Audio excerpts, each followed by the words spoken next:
if you don't have curiosity, it's because you've already decided that you understand their experience and that you have an answer for them. And that is putting you in a superior place over the client, which is like, who the fuck do you think you are? Like you can't do that. As a vegan, do you ever feel like you're living in a parallel universe, aware of things that many others don't even seem to notice, let alone acknowledge? I'm Chrissy Benson, host of the Vegan Posse podcast. We talk with vegans from around the globe who, like you, are living lives of integrity and compassion with an eye toward justice. Through their personal stories, you'll come to see that you're not an outlier. In fact, you're part of an entire posse of individuals who aren't just keeping the peace, they're creating it through their food choices and beyond. You won't be saddling up, but you're in for the ride of your life. Welcome to the Vegan Posse.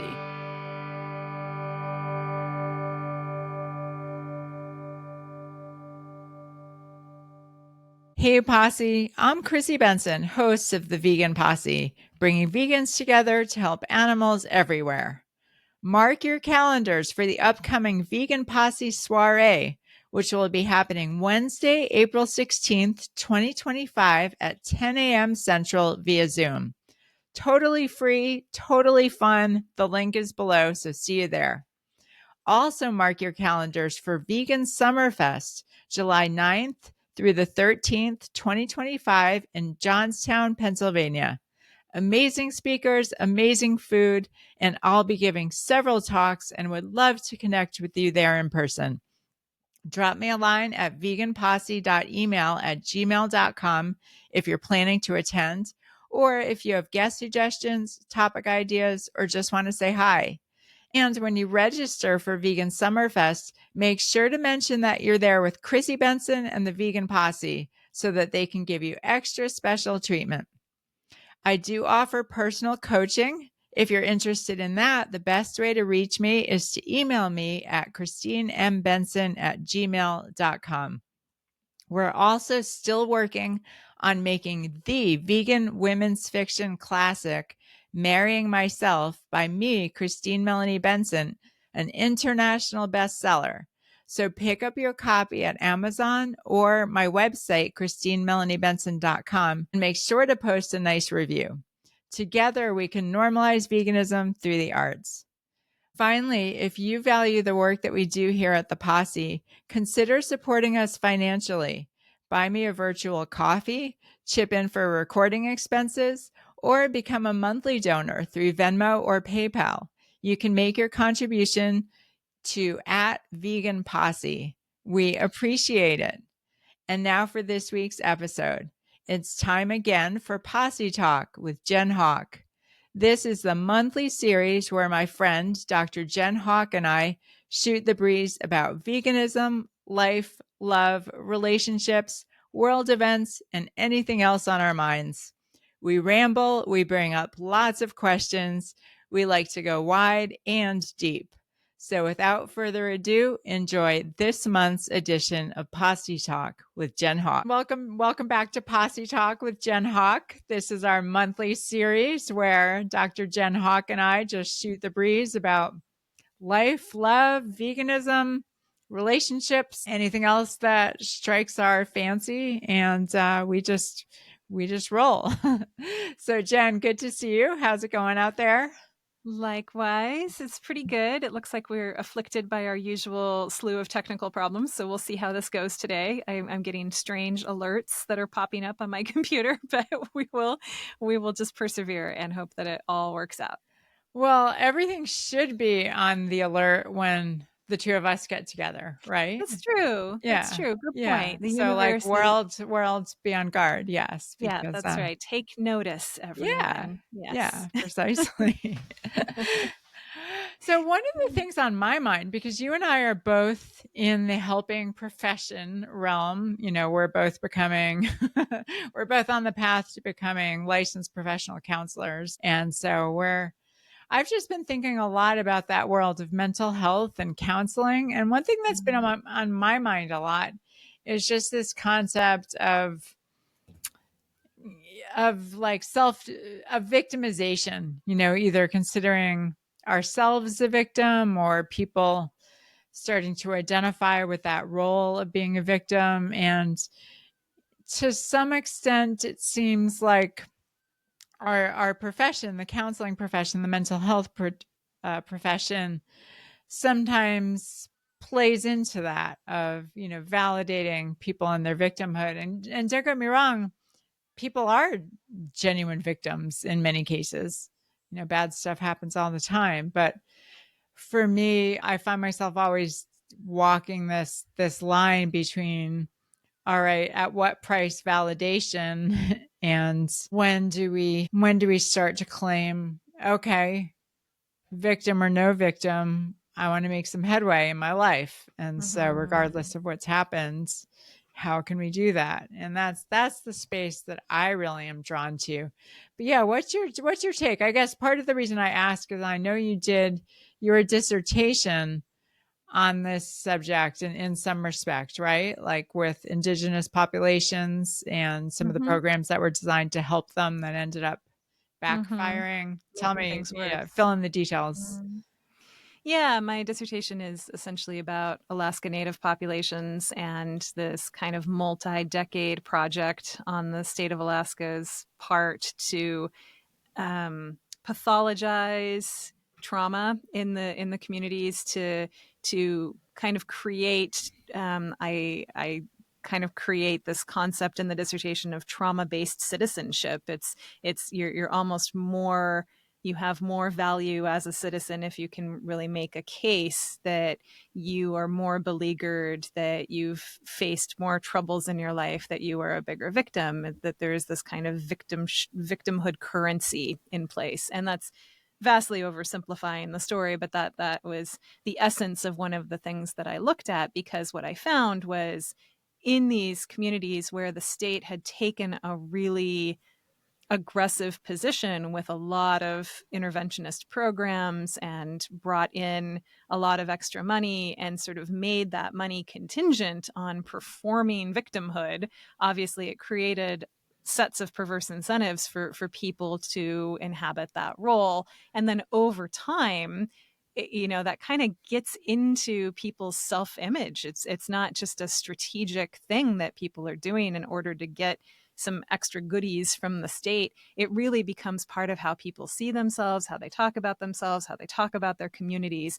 And so to this day, I just saw an article the other day in the Anchorage Daily News about this language that is used to describe Alaska Native villages. It's always this really heavy, like a culture of sorrow, you Mhm. know, a culture of there was a Pulitzer Prize winning series in the Anchorage Daily News in the, I think, the 1980s, called A People in Peril.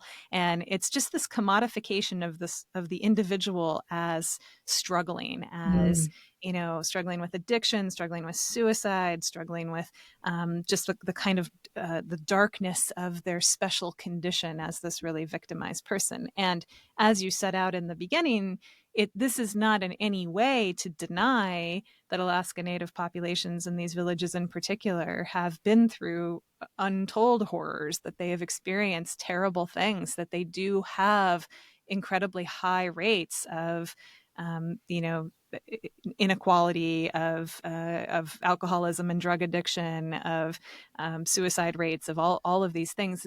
That is real. I'm not denying that that's real and that that has real individual consequences. The argument and the research and what I was most interested in is, what role is the state playing in exaggerating this and making it sort of an instrument of citizenship designation, which is kind of a esoteric political science way of thinking about things. But I did find that that definitely, not just in the Alaska case, but that people who had been doing similar research and similar work in other places around the world at different times had come to similar conclusions. And so yeah, I think in context of the counseling world, it is a fine line. How do you validate people's lived realities and what they have been through, what they're going through? How do you hold empathy and recognition for that, but also help support them in moving forward. And okay, so this has happened. Now what? Now what are we doing? And I think it tends to be that counselors err on one or the other side of that in an exaggerated way. They either are very dismissive of people and what they've been through, and this is what I find so unsatisfying about the whole trauma conversation is it seems that we either have to choose trauma doesn't matter or trauma is everything and there's no escaping it. It is definitely not the case from my perspective that trauma does not matter. I think trauma does matter. And, what we mean by trauma, we can get into that and have a whole discussion about that, because there are many different varieties of trauma. But I think also a lot of counselors err too far on the other side of it, where they also have a financial incentive, a professional incentive to really keep people circling around and in the muck of things, and they're not in any way really, maybe they don't have the skills, even maybe they're not trained to have the skills, or they don't have the intuition to really assist people in lifting themselves out of that and moving past whatever it is that they're stuck in. So there's not a whole lot in the middle ground, unfortunately, from what I can see. Yeah, it's so interesting because, as you know, the type of therapy that I'm currently really intrigued by and practicing with my clients is called acceptance and commitment therapy, also known as ACT. And the view taken in the ACT perspective is that yes, the trauma is real. Yes, the pain is real. Yes, all the negative ramifications and the trauma and the emotional suffering and the sorrow, like, yes, all of that is real. And at the same time, there's really very little we can do to alleviate that, unravel that, like unraveling that and trying to make it evaporate or just dissipate is just not the most useful use of our energy and effort. And so instead, let's focus on, okay, it's here. Let's accept it, acknowledge it, allow it, have some compassion for ourselves while we feel it and experience it. But let's just put it down and then focus on the area where we do have some control, which is our behavior. And so I think for me, I really value to me, that is a bit of a middle ground, because I remember hearing in the 12-step programs, I remember hearing the mantra, oh, it's not what happens to you, it's how you react to it, how you respond to it. And that just never quite satisfied me, because I'm like, sometimes really, really bad stuff happens. And like, you can respond to it, in better ways or less effective ways, but like the stuff itself is still going to have an impact. But I appreciate kind of the ACT answer, which is just, it's not that what happens to you doesn't matter, but it's just that you don't have any control over it. So all you do have control over is how you respond to it.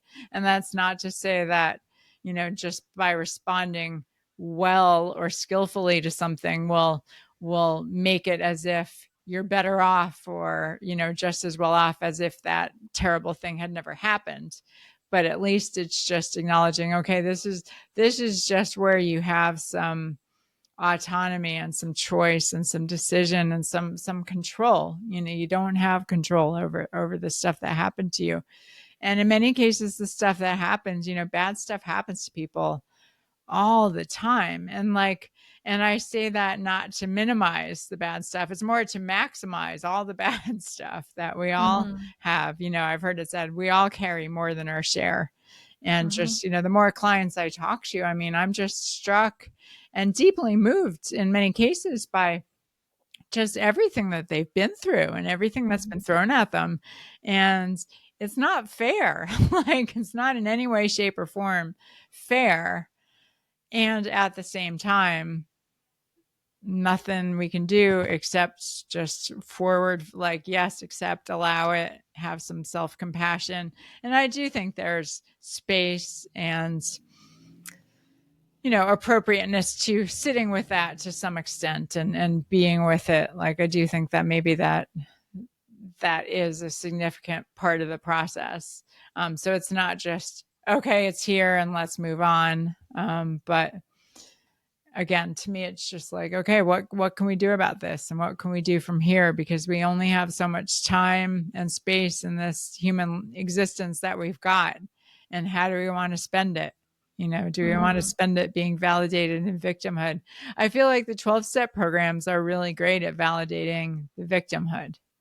It depends. Sometimes they can go the other extreme where they're very, very like just forward focused and kind of dismissive. So I guess it's all over the map. But I hear a lot of victimhood, and just like you were getting at too, the victim identity, not just not just like relating events that happen to you, but just that becoming a part of your identity and almost a point of pride, to Mm-hmm. the extent that if it's taken away from people, then they question who they are and what value they have if they're not carrying that. So I don't know. I'm kind of all over the place, but yeah, what are your thoughts on all that? Yeah, I feel less uh, that I've had that experience in 12 step with AA than I have in other 12 step groups. So other 12 step groups like Coda, or I haven't been to a lot of ACA meetings, but the ones that I've been to, certainly Al-Anon meetings, there is quite a bit of victim consciousness and victim identity cultivation that goes on within AA specifically. I maybe I have a sort of distorted experience, but the people I've worked with, the sponsors I've had, have definitely erred more on the side of, get out of your self pity and Yeah, move on with your shit. And really, what are you doing to improve other people's lives today? It's kind of, if anything, a little bit dismissive of it. Like, yeah, well, we've all got, we all did right, horrible things, and we all came from terrible backgrounds, but um, brush it off and keep your side of the street clean and keep on keeping on. So right, there's good and bad to that. It's the old joke that when you walk into the church basement and you're looking for, you're with a friend and they want an Al-Anon meeting and you want an AA meeting, you can tell which is which because they're crying in the Al-Anon meeting and they're laughing in the AA meeting. And it's right. really, there's a lot of truth to that. Yeah, Yeah, I think there's a big role for sitting with the stuff. And we talked about this a little bit in the virtual group that I have that you came to this week. That we were talking about kind of how ACT can work in tandem with something like IFS or something like a Jungian practice, and that once you're out of the the triggered state that you might be in, then you can kind of go back and revisit some of this stuff and have these conversations with these parts, or with these complexes that are trying to assert themselves because they're holding something important from the past. And I think acknowledging that and really spending time there is very worth it. What I don't want to do myself, and I don't want clients to do, I don't want to see people do in general, is storytelling around it, like, and then this happened, and then this happened, and then this was terrible, and then this was terrible. It's really more about how is what happened impacting your ability to move forward. How is it yeah, showing up in your life now?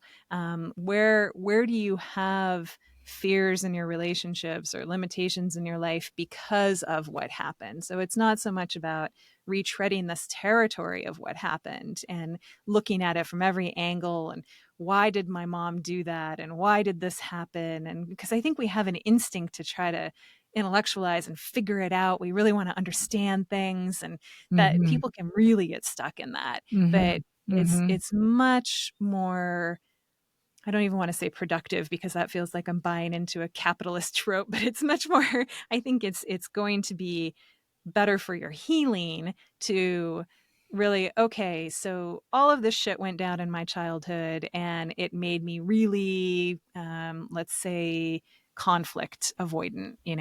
I can't handle conflict. A little conflict emerges and I just tuck my tail between my legs and I run away, and that keeps me in relationships I shouldn't be in and jobs I shouldn't be in and all of these sorts of things. So, let's kind of, we don't have to intellectually understand what happened, and we don't have to revisit it from every possible angle, but we do have to really think carefully about how did that pattern of behavior get set in a way that continues to show up for you now and create constraints for you now? And what might it look like to push those constraints a little bit and to move past it? I think that's the sweet spot for people. Right, right. And when it is showing up in our behavior in ways that don't serve us, okay, what is that choice point? What is it that Yeah. happens in that Right. moment where I feel a feeling that's uncomfortable and my immediate instinct is to shut it down at all costs, usually Mhm. through some avoidance or just addictive or detrimental behavior. And Yep. yeah, how do I check in Yep. with the present moment? Just ground myself, expand my awareness so that yes, this is happening, but then all this is happening as well. And what choice do I want to make that's going to move me toward the life that I want and the person that I want to be? Yeah, that's the thing that I like to remind myself too, and remind the clients is, you know, all this stuff that happens, it can be, it usually was very painful, unfair, the whole enchilada. But if it's not showing up in your current behavior in a way that's not serving you, then it's not a problem, so to speak. Mhm. It's not anything we have Mhm. to do anything about. The only thing we need to do anything about is if it's just not taking us in a direction that we want to go. And so that's what I like about it is it's like, okay, what's my vision for my life, the person that I want to be? Because I guess partly, it's just my age, embarking in a, somewhat new profession, just, my midlife crisis or whatever you want to call it. But just realizing like, okay, this is it. I'm either going to Mhm. go for the things that I want and the life that I want and the person that I really want to be. Maybe I'll succeed, maybe I'll fail, probably a mix of both. But if I don't try, if I don't go for it, then I'm just giving up. I'm just relinquishing all my hopes and dreams for Mhm. this life. And this is it. This is my shot. So yeah, that's kind of where I am with it. And I guess like I'm feeling, and it's easy to say this theoretically, as opposed to in practice, but I think in the past, just the idea of failing or not being good at something or just showing up in an arena and just, having to recalibrate like, oh, I thought I was just really gonna just, knock it out of the park in this area. And I show up and actually I'm not that exceptional, I'm not that special. Well, now that prospect, while still, it's still not best case scenario, it's no longer the end of the world. So like I think I've lived with it enough that I'm like, okay, I could handle that if it happened. It would be hard, it would be painful, but not as painful as just sitting in that ego trap and just kind of rolling along and not really making any headway.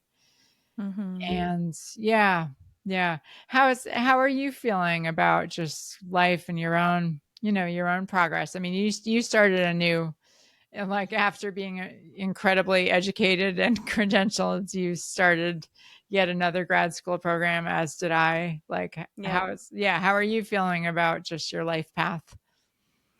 Yeah, I feel like it's something that I think we talked about this a few months ago, where it was always where I saw myself going, and then I thought maybe, well, I'll do it in this way, but now I'm Yeah. just sort of back on what always felt like it was going to be the path that I'd find myself on. But yeah, I what you're describing, I think, is one of the great gifts of midlife, which is probably why people have midlife crises, because they come to this place where, for a variety of reasons, some of them are evolutionary, some of them are, I think women are under less pressure than they are when they're younger, to be pleasing, to be attractive. There is kind of a natural decline in that being the overwhelming mandate of a woman's existence in life. Some of that is biological, a lot of that's informed by culture, but then there are these other factors that kick in to just expand possibilities where they didn't exist before. So when you're talking about not wanting to enter the arena for fear of failure, when you're in your 20s or your 30s or even into your 40s, that it doesn't feel like there's a choice point there. It feels like I'm going to face this dilemma, and if I get a little whiff that I might fail here, it feels like the only choice that I really can make is to withdraw and to isolate and to hide and to not challenge myself in this way. Whereas in midlife, something starts to click into place where you recognize that there is a choice, even if it's wildly uncomfortable, even if it's really, I don't particularly want to make the choice to do it anyway, but at least I recognize that the choice exists. I can see that it's there, so I can do the bidding of my internal programming and what I've always done, and kind of honor my fear to not do this thing that's really scary. Or I can take advantage of the fact that there is a fork in the road here and really challenge myself and do this thing. And through that, we start to build up that resilience and that ability to do other things that frighten us and that feel very uncomfortable. And I think in that process, we discovered doors that weren't there before, and opportunities that weren't there before. And I really think that is all of the midlife lore is all about following that internal guidance and not turning our back on it, not continuing to live in the same fearful place that we were when we were 32, when we're 52. It's very different. It's a different set of realities and possibilities. Yeah, I mean, I can't help wishing that I had just had some of this awareness back then that, okay, Yeah, we don't get to not have the it. end of the world. Well, I do think, and I see it in some of my younger clients, like they definitely have just a level of self-understanding and understanding of the way the world works that I didn't have. They realize that, okay, they're going to try some things and not everything is going to go smoothly, but that doesn't mean that they need to call it. They can improve, Mhm. they can get better, they can be strategic. And yeah, it's just, I mean, I guess it's natural to wonder, okay, what would it have been like if, um, Mm. you know, different parenting, different set of circumstances, just different guidance. But we are where we are, and we can only do what we can do from here. But how has it been? How has it been for you being back in school? Are you enjoying Oh, it, or is yeah, it? I really Yeah, I really like it. yeah, Yeah, it's I'm only a few months in, but it's nice. It's nice to be immersed in the topics and to be hanging out with people who were also interested in these things. And yeah, as we talked about last time, there is some um confrontation with things like the way diagnosis works that feels very overly prescribed and at times a little arbitrary. And so there's stuff to kind of ponder and think about and problematize, as they say. But all in all, I'm finding it really interesting. yeah. I'll be glad when I'm done. I'm graduating in You're so May. close. You're so Yeah, I'm close. so Yeah. close. Knock Yeah. wood, but Yeah. yeah, I'm definitely looking forward to being done. But it's certainly been interesting being back in school in a different place, just Hmm. in life and just with a different set of goals and being more clear on my priorities. Mhm. It's It's much less, I don't have any of that, I have to be the best little student in the classroom thing, like, that's really all because I gone. still I Yeah. still had a lot of that. Like not like I had to be the Uh best in the classroom, but I even as I was doing it, I knew I was investing way more effort than was really called for in some of these Yeah. papers. Yeah, it's interesting. I don't, yeah, I think most of it has dissipated for me, certainly compared to what it used to be. Like, it used to Mhm. be, all of my sense of my value was sourced externally in that way. And yeah, that has shifted for me. And I think part of it is the nature of most of these programs. I think yours as well is, it's mostly people who have their working full time, or they, they're not in school.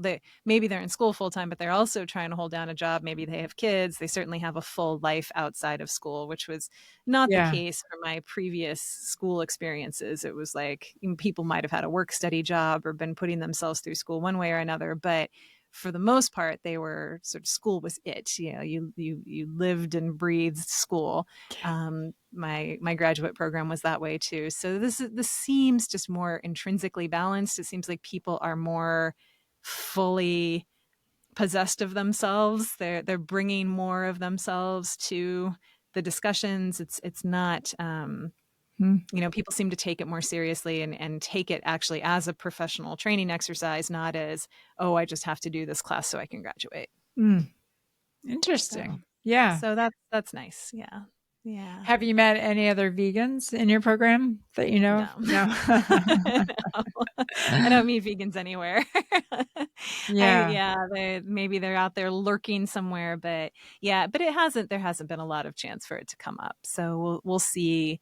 As I get into some of the more kind of practice oriented classes. So far, it's been pretty academic. So Yeah. classes that have a little more group work and role play involved, that kind of stuff might come up. So yeah. Yeah. I But just find yeah. myself like just still, I mean, the past few years were just so interesting for intellectual discussion. I don't it's hard to recall exactly how free I felt to discuss things prior to, you know, say 2020. But I Mm, feel like I felt a lot freer to talk about things in general, but maybe I'm misremembering. But I just feel like that sense of just tiptoeing around all these problematic subjects. I almost feel yeah. like it just keeps getting worse, especially because so many viewpoints in the mental health fields are just there's a prescripted way of viewing things is how I feel. No pun intended. Yeah. Yeah. Yeah. Yeah. Yeah, very, very true. But I do see also in the profession that people forge their own paths. So, Yeah. it's what people may not understand, which I didn't understand about training to, going to therapy school, is they don't really teach you how to do therapy. No. No. They are teaching you about ethics. They're teaching you about theory. They're teaching you about, personality disorder and pathology, and you're sort of getting this really wide background, but they're not sitting you down and being like, okay, in order to be a good counselor, you need to, in the first 5 minutes of the session, do this and then take notes this way. And then it's very much kind of left to you to forge your path, and some of that happens through the professional internship and elsewhere. But I think that accounts for, and it's probably good and bad, the real sort of diversity that you see out there in terms of how people do therapy.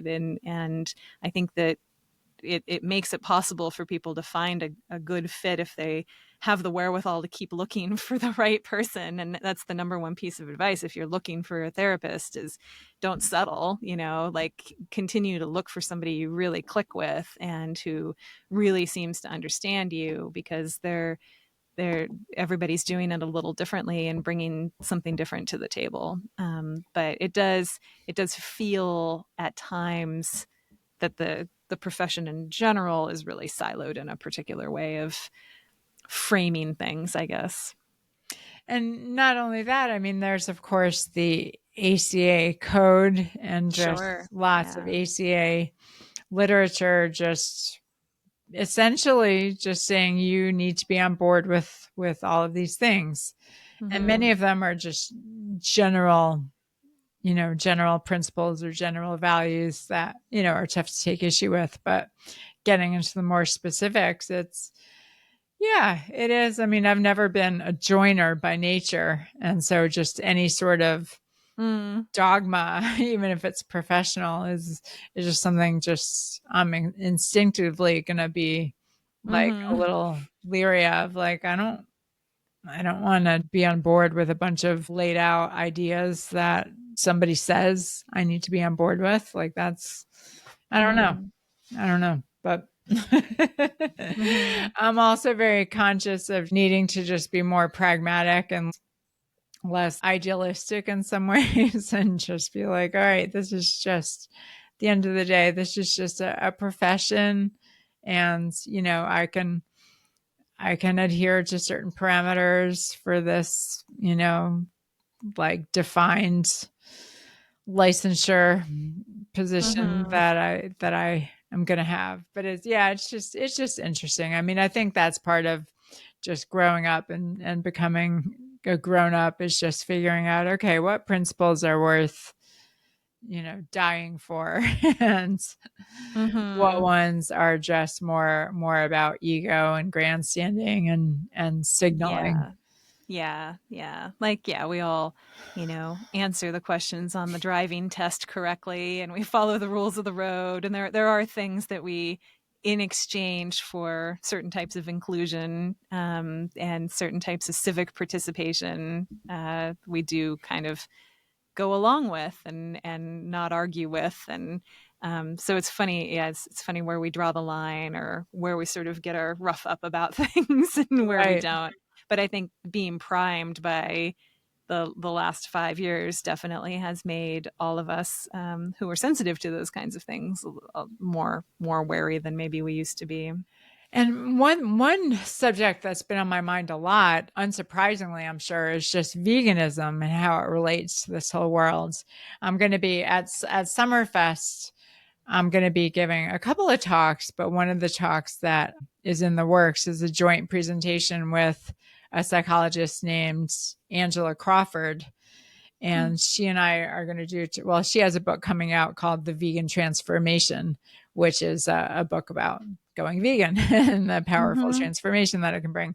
And I, of course, have a fiction book, which, as you know, is called Marrying Myself, which is Mm-hmm. a more indirect way of normalizing veganism through the arts. But so Angela and I will not be discussing this during our talk, but it's come up in conversation. How and if, like, is there a way? And I feel that there must be a way to bring the vegan values into the mental health profession Mm-hmm. because I mean, I see so many clients who have very strongly held values, many of which are compassion and kindness and caring.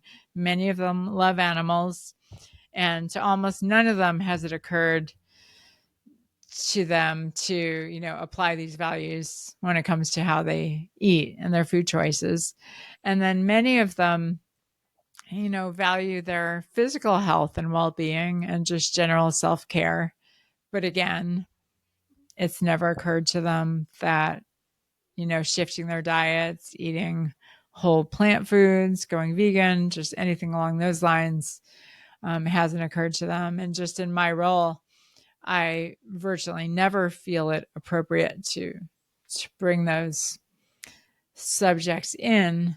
And at the same time, I really do believe, I mean, Melanie Joy wrote some about this in her book, why we love dogs, wear cows, and eat pigs, but just about how purposes of wholeness and just integrity and just like self-unity, it's just more psychologically healthy to not live in that cognitive dissonance of, loving these animals, but then eating them and ignoring this whole realm of suffering. So I do feel it is in the interest of people's mental health to acknowledge what's happening to non-human animals and to, start just at least consciously thinking about these issues in a proactive way. And just like the counseling associations, they all are very clear that we can't be neutral on subjects like racism and oppression of, Mm-hmm. marginalized populations. Like it's not okay to just say, oh, well, people are entitled to believe what they want to believe. Like, no, we're supposed to be advocates for the oppressed and Mm-hmm. for the suffering. And that's part of our job as counselors. And so to me, of course, the logical extension is, well, non-human animals are in that circle of compassion and consideration as well. And yet, at least as it stands right now, that's considered an outside issue, a value that the counselor can't impose on clients. Mm-hmm. But again, in the bigger picture of just psychological health and well-being, veganism really, really seems like a huge piece of the puzzle. So, that's an itch that I don't know if I'll be able to scratch in my work as a licensed professional counselor, but Mm-hmm.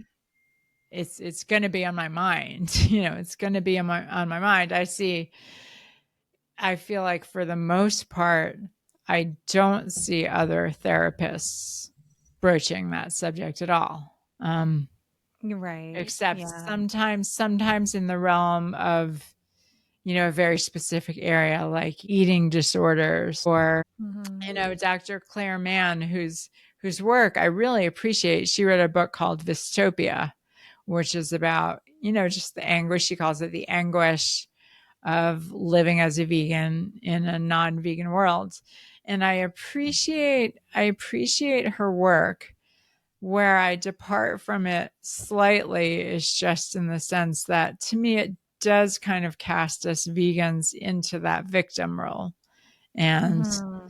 first and foremost, I've said it a zillion times, but I feel lucky to have found the vegan path. Mm-hmm. I consider myself so fortunate and so blessed, for lack of a spiritual word. But I'm anything but a victim. I consider myself fortunate. Like, I feel so much better off than people just obliviously eating these products of torture and suffering that are also poisoning their own body. And of Mm-hmm. course, the animals themselves are the victims. Like, I'm not the victim. So all that to say, like, I do feel like certain therapists have found their way to talk about veganism, but so far it hasn't really been in a way that, to me, like, satisfies me. Which, nothing, I Mm-hmm. mean, of course nothing's going to be satisfying other than full animal liberation and a full vegan world, because that's the only, like, morally palatable picture. But I don't know, what are your thoughts on that? Or is that an area that you're just like, okay, that's just not something that can be addressed in this realm?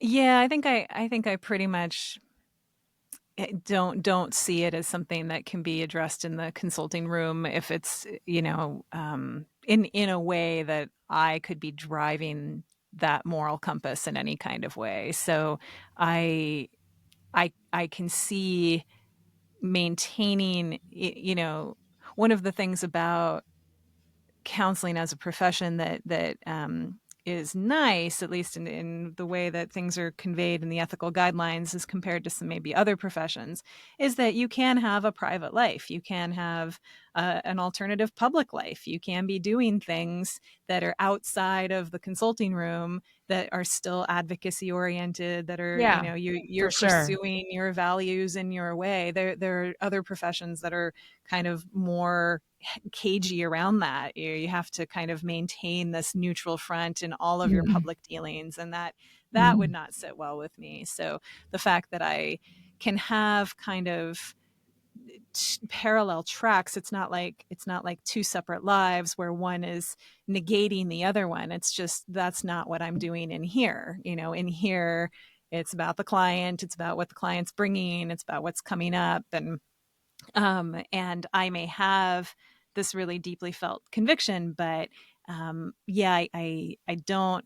I guess I'm not troubled by it in the same way that you are, as something that kind of is verboten in the room. I do see the hypocrisy in, when you look at the other values that the counseling profession professes to have in terms of social justice and suffering, and the speaking up for the vulnerable. There is definite hypocrisy there, but I always just run it through the thought experiment of, would I want somebody religiously evangelizing to me because they were convicted that that was going to relieve my suffering more than the other thing that I was doing. That they had this really strong belief that this is the way and the path and the relief to whatever suffering I was experiencing. Would I want that imposed on me on my own path and my own process, whatever I was doing? Of course not. Of course, I wouldn't want that as a client. So um, I I think I just hold the space for whatever advocacy I can do is just kind of separate from that identity as a counselor. And maybe that's a cop out, or maybe I just haven't thought about it deeply enough. But for me, they are kind of separate buckets. Yeah, no, I'm totally with you on that aspect of it. Like, I definitely don't think there's a place for injecting it into that individual therapist client relationship, because Mm-hmm. that's just not appropriate, and just like you said, counter to the whole spirit of the relationship, among Mm-hmm. other things, because the counselor, like it or not, is in a position of some power and some Oh, authority, absolutely. and Totally. it just wouldn't work. It would inject something into that Mm-hmm. dynamic that can never be taken back. I guess I'm thinking of it more in the broader scheme of mental health and the Mm-hmm. Like what we psychology consider profession, mental health to be. conferences and mental health Mm-hmm. discussions, and the bigger picture. I'm not talking about like so much Yeah. Well, one-on-one work with a client, although if a client is interested in that, then certainly that's a different story. But yeah, mm-hmm. generally speaking, I'm totally with you in terms of, yeah, that just wouldn't work.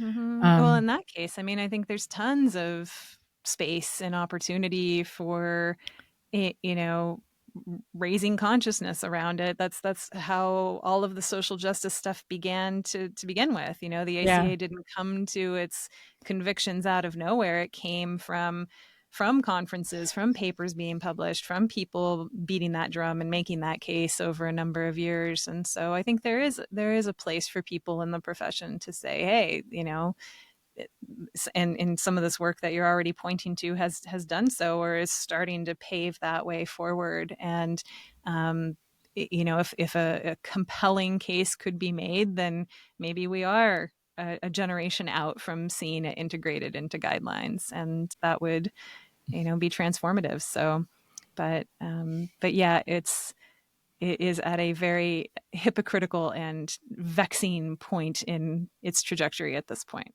Yeah, yeah. I mean, I don't like, I take your point on the parallel between the religious evangelizing. I don't think that analogy is 100% on target, just because Mm-hmm. I think there's more. I mean, there's certainly more evidence and more like substantiation for the vegan path, as opposed to, a religious, belief or dogma or something being the Mm-hmm. way. But I mean, yeah, regardless, I take your point. Like, evangelizing of any sort and just values imposing of any sort. Yeah, I totally agree with you. And just the purity of that space, and ultimately this profession being about holding that space of empathy and warmth and unconditional positive regard, so that the Mm-hmm. clients can discover, like individual thoughts and just blossom organically, as the client, like himself or herself, needs to, and just allowing Because that space without limitations or parameters or yeah. values of the counselor.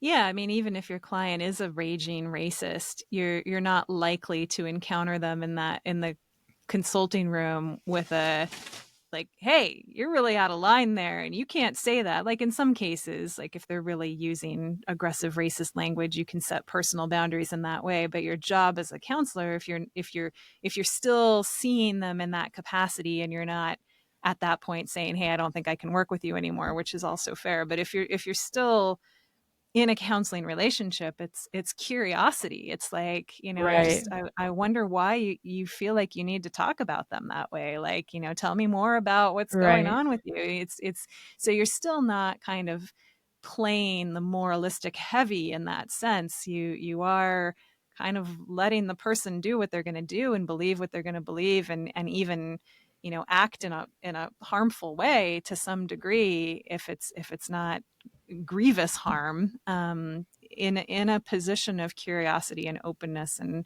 unconditional positive regard. So Right. yeah, it's tough. But I think, expanding our sense of what mental health is and how that can encompass attention to animals and their plight is incredibly valuable project that people need to take on in counseling as everywhere. Yeah. Yeah. And what you're saying about racism, that just like struck in me. What kind of seems obvious is that greeting hate of any sort with more hate is only going to exacerbate the hate. Right. Like the Right. only remedy is for people to feel fully heard and feel fully Right. understood and listened to and, accepted. And then within that space, they can, of their own accord, feel heard enough or stable enough and secure enough to consider other information or other Mm-hmm. perspectives. But yeah, yeah, no, Mm-hmm. that's a Yeah. very good point. And yeah, and your mention of curiosity, it's just such a good reminder of always, like in the meetings that I tend to have with the people that are with my colleagues and supervisors and coworkers. That's a commonly mentioned tell point, is like the second we're losing curiosity, that's the danger point. That's the point at which, Right. okay, something's off there. If I've lost curiosity, it's because I'm projecting or I'm assuming or You're just in a jumping. superior place. You're like, if you don't have curiosity, it's because you've already decided that you Yeah. understand their experience and that you have an Yeah. answer for them. And Yeah. that is putting you in a superior place over the client, which is like, who the fuck do you think you are? Like you can't, Yeah. you can't do that. So, not to say that we aren't going to do that, because it's human nature to kind of find yourself in every interaction doing that. But that's what's distinct about this role, is that you're checking that instinct and you're pulling yourself back. And I think I've told you, like, my therapist will actually like verbalize it in real time if she notices that she's doing something like that. She's like, I really overstepped there. Like I Mm, think I really, one of the last conversations I had with her, she's like, I think I really directed the conversation into this space, and I'm not even sure you really wanted to go here. Like, mm, was this a topic? So there is this two-way thing of, mm. yeah, am I stepping into a role that's not really a, a counseling role. It's not that people can't have that role in their life in a form of a coach or a, somebody that they've hired to solve their problems for some other reason, but it's not, it ceases to really be therapy at that point. Yeah. Yeah. Well, and getting beyond the world of therapy a little bit, I think one reason that I've been thinking a lot about veganism in the counseling world is just I'm just seeing I'm just seeing a lack of advocacy or just excuses, like whether it's coming from me or whether I hear it from other people, but just for, okay, why we're not bringing up the vegan issue, why we're not advocating for animals, why it's a waste of time to do it in this space, and why it's not appropriate to do it in this space. And basically, it's just a lot of, in my perception, a lot of overarching rationalization for not speaking out for animals and not doing anything to push the needle when it comes to what's happening to non-human animals. And if we vegans don't do something, nothing's going to change, because Mm-hmm. most of the world isn't even vegan, and so, Mm-hmm. like, if even the vegans aren't speaking out for animals, I mean, granted, our very existence in ordering vegan food, that's not nothing. But Mm-hmm.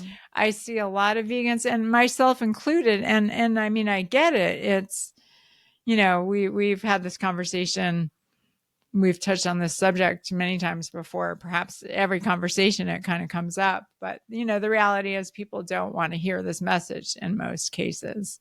Mm-hmm. And at the same time, if we don't take it upon ourselves to just try to embody that message or deliver that message in the ways that we can, then what hope is there for animals?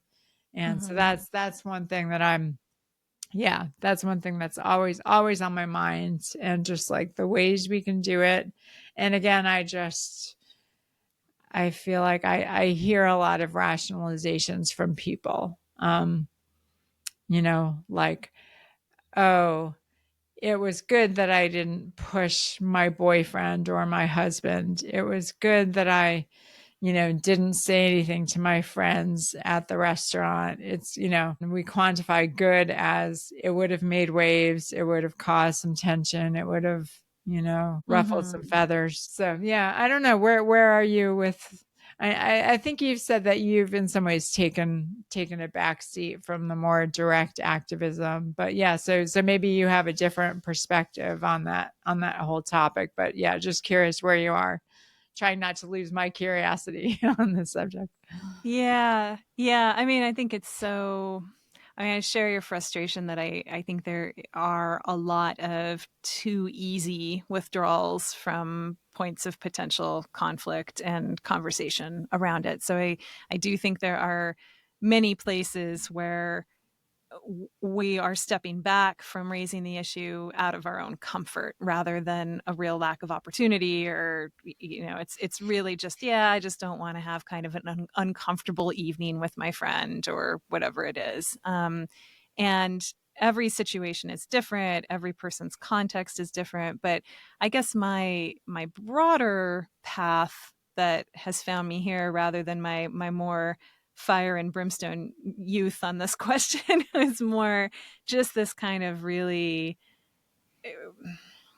I don't know, radical acceptance of people's individual trajectory, and that people are uh, I don't want anybody to be deprived of information. I don't want anybody to not be given the opportunity to make a different decision, but I don't feel great being in a position of persuasion a lot of the time. I think that extends from counseling on out, that there's something about putting myself in a position of persuasion socially, interpersonally, that doesn't sit well with me, and that applies to advocating for veganism just as it applies to so many other things. And so if I feel confident that someone has been given the opportunity and given an education, and is still making a choice to persist in their behavior, I really at that point am letting it go and not continuing the fight, as it were, with that relationship. And that is something that has changed over time from my baby vegan days.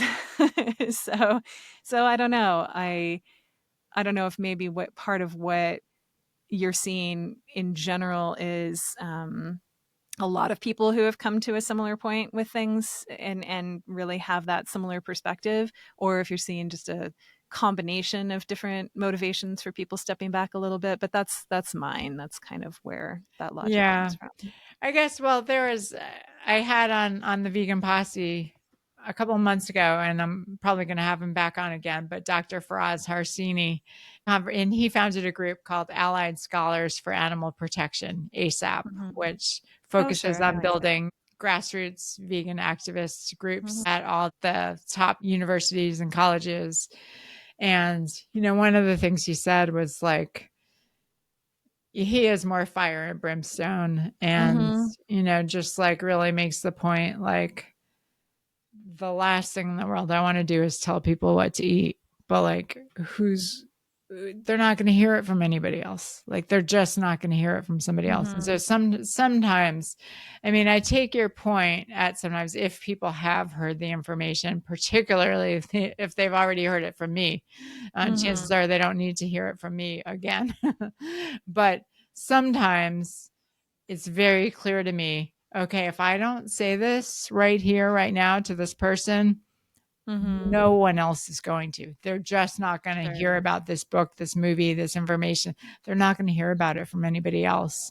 And so Mm-hmm. in that moment, like, okay, I'm going to, just say it. But like one of the phrases that Dr. Faraz Harsini mentioned was just, again, this is his view, his perspective, but I definitely resonated. He said, that attitude is a win for non-vegans because a lot of us vegans, and again, this is my encapsulation of what he said. So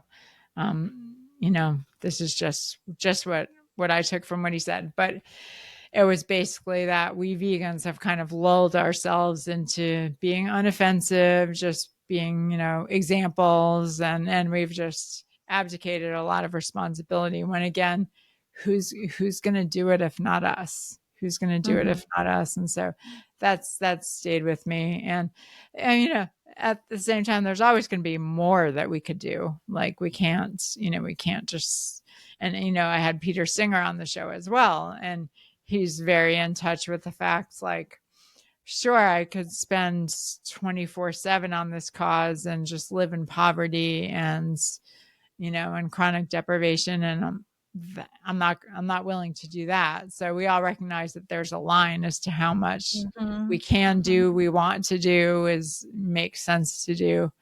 Mm-hmm. So for me, I guess I'm just still working on finding that line for myself and just feeling like, I want to do more, and just recognizing, again, if people, like, again, most people don't care about this issue. Most people are not vegan. So they're Mm-hmm. they're definitely not going to be carrying the message. So if even the Mm-hmm. people who care about the animals aren't speaking up for the animals, then that's kind of what I'm sitting with. So I guess it all just comes back to just that personal question, and that's something that I'm thinking about. Like, what can I do? What can I do to be helpful? Kind of like you said, one-on-one with clients in the counseling rooms. That's not the place. That's not ethical. That's not appropriate. That's not, within the parameters of what counseling should be and is meant to be. And at the same time, I do think there's a need for it, not just a need on the part of the animals, but like a real gap in people's mental health and well-being that's not being met because this whole thing isn't being, brought to people's attention. Not from a place of like, you should do this, but just like, oh, here's something to think about. Here's, if you're feeling a gap between, some of your values and just like living your life in accordance with, just the things you really believe. And, have you considered this? Have you considered that, what you eat, what you put in your body, what you buy in the store? Have you considered that might bring things together in a way that hasn't happened for you before? Mm-hmm. So yeah, anyway, just dumping a lot of stuff on you, Dr. Jen Hawk, but you went to Harvard, so you're equipped for all of this. That's what they say. That's Yeah. what they say. Yeah. Although Harvard, I just read that Harvard is introducing a remedial math class for its undergraduates. So that's, I don't know. I don't know what's going on over there.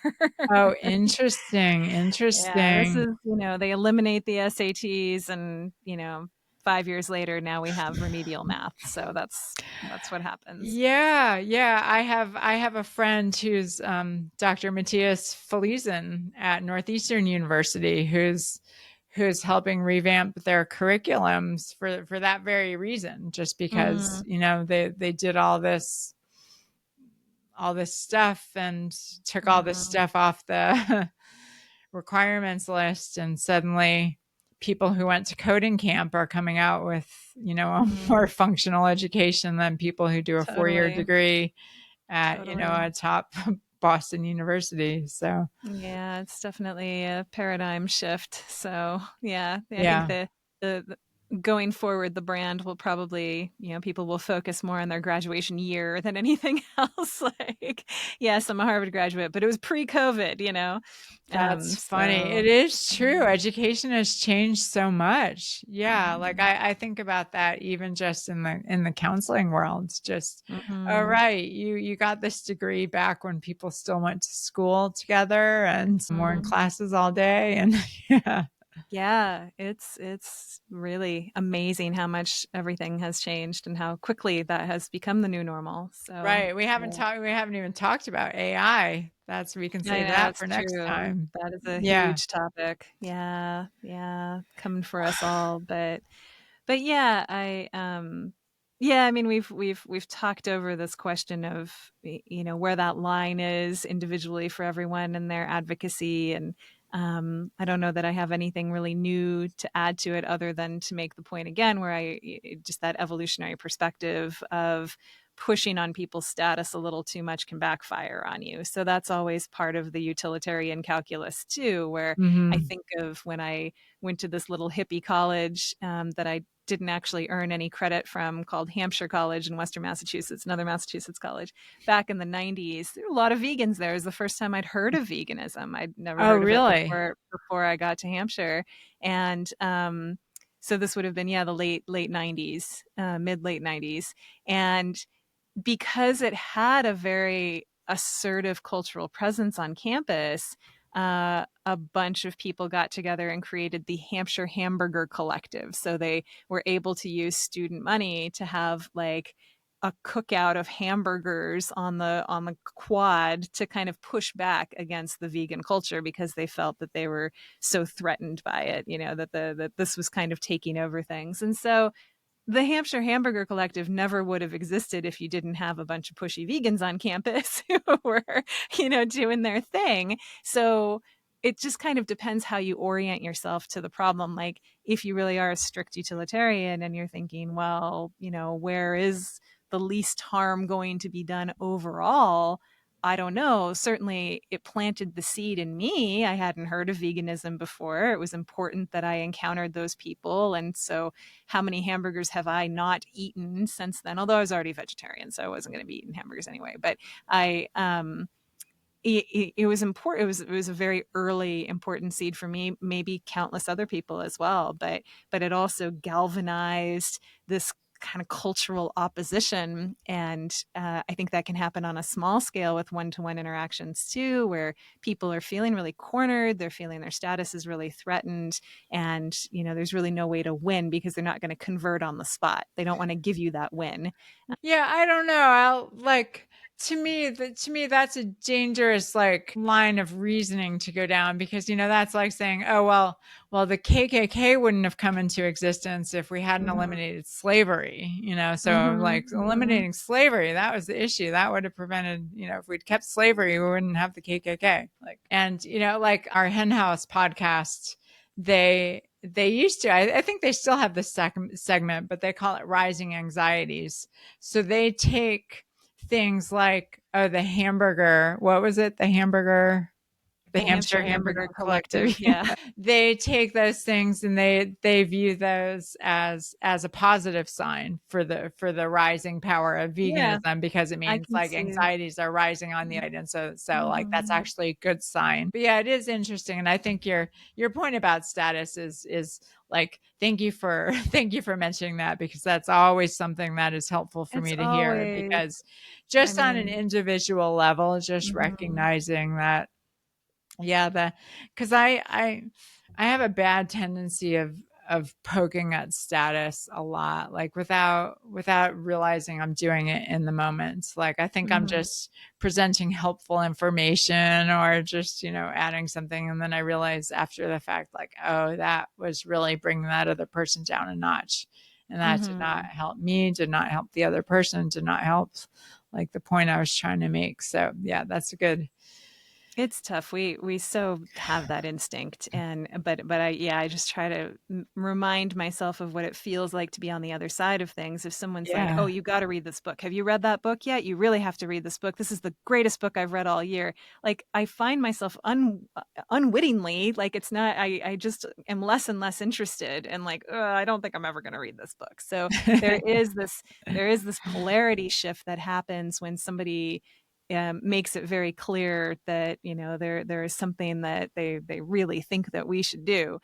Yeah, yeah, And yeah. so And that's why I also love when I can access the more lighthearted approach. And that's why I do love writing the satire, because if we can channel yeah, a humor little and, sideways. Yeah. that's again the grand irony that I always do my best to keep in mind, is that the more important the message, the more helpful it is to hold it lightly and convey it lightly and just Mm-hmm. Mm-hmm. easily, without just like urgency and these impassioned pleas that Mm-hmm. feel so effective in the moment when we're delivering them, but just don't get anywhere. Like, just Right. offhanded, lighthearted approach works a lot best, I think, because of the status thing that you mentioned, because it's not Yeah. threatening to people's status. It's just, oh, that's a funny point. And when it's just like made in a funny, silly manner, then no, people are able to just take it into consideration without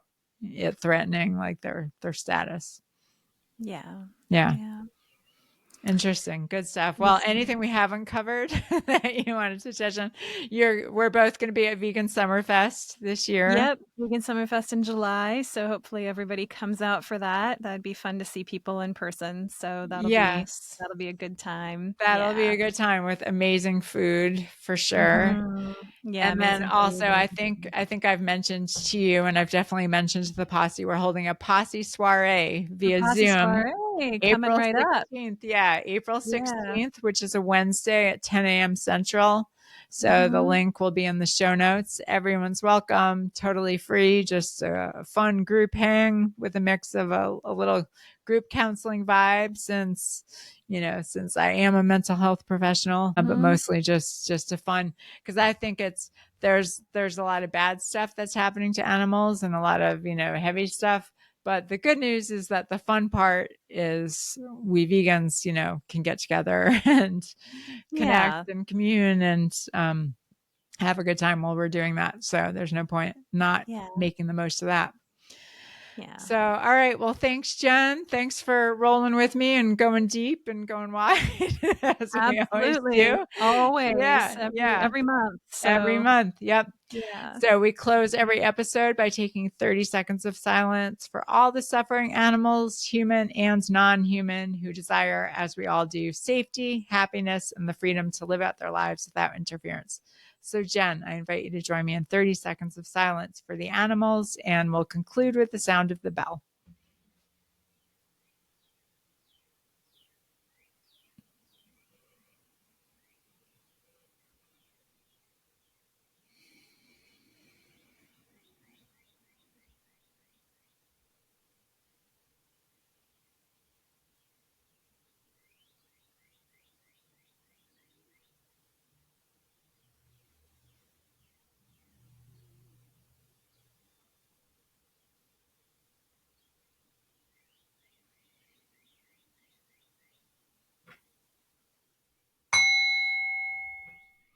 Thank you, Jen, and thank you, Posse. See you next time. Until then, stay strong and stay true.